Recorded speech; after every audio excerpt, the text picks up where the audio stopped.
कौन पूछा गया है आपसे, ये वाला कौन पूछा गया है। हमें अभी बताया आपसे कि किसी भी लाइन पर, किसी भी रेखा पर जो कोण बनता है, जो सबसे बड़ा कोण बनता है वो कितना डिग्री का बनता है, 180 डिग्री का बनता है। बनता है कि नहीं बनता है, 180 डिग्री का बनता है।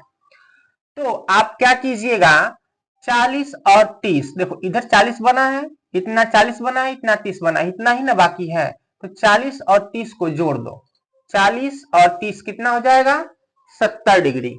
70 डिग्री हो जाएगा। तो 180 में से 70 को माइनस कर दोगे तो क्या आ जाएगा, 110 डिग्री आ जाएगा।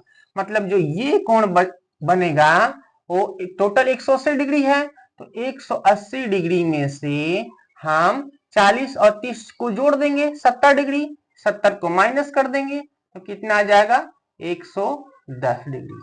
मतलब ये जो कोण है वो 110 डिग्री का है। समझ में आया। दूसरा क्वेश्चन क्या है, देखो दूसरा क्वेश्चन सेम वही क्वेश्चन है।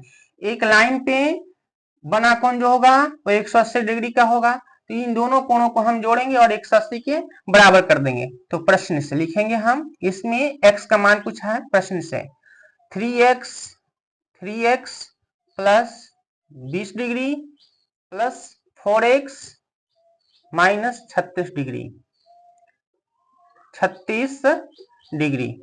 इन दोनों कोणों का मान 180 के बराबर होगा। चाहे इस पे कई कोण बने, एक बने, दो बने, तीन बने, चाहे 1000 कोण बने इस लाइन के ऊपर, ठीक है, वो सभी 180 डिग्री मिलकर 180 डिग्री होते हैं। समझ में आया। तो 4x और 3x कितना हो जाएगा, 7x प्लस 36 डिग्री है माइनस का, और प्लस का 20 है। तो यहाँ पे क्या आ जाएगा, माइनस का आएगा, क्योंकि माइनस बड़ा है। तो माइनस 36 में से 20 को घटा देंगे हम, तो कितना बचेगा, 16 degree is equal to 180 degree. इसलिए यहाँ पे या लिख लो 7x, यहाँ भी या लिखो, ठीक है 7x। अब देखो 180 डिग्री, अब माइनस कहीं यहाँ पे, तो 16 जब इधर जाएगा तो प्लस के होके जाएगा 16 डिग्री, ठीक है। फिर 7x इज इक्वल टू 180 16 जोड़ दोगे, 6 8 और 1 9 1 196 डिग्री।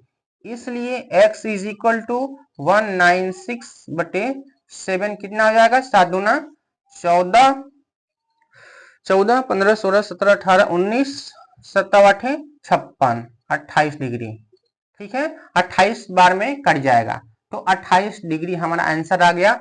x का मान 28 डिग्री आया है, x का मान 28 डिग्री आया है। अगर आपसे नंबरिंग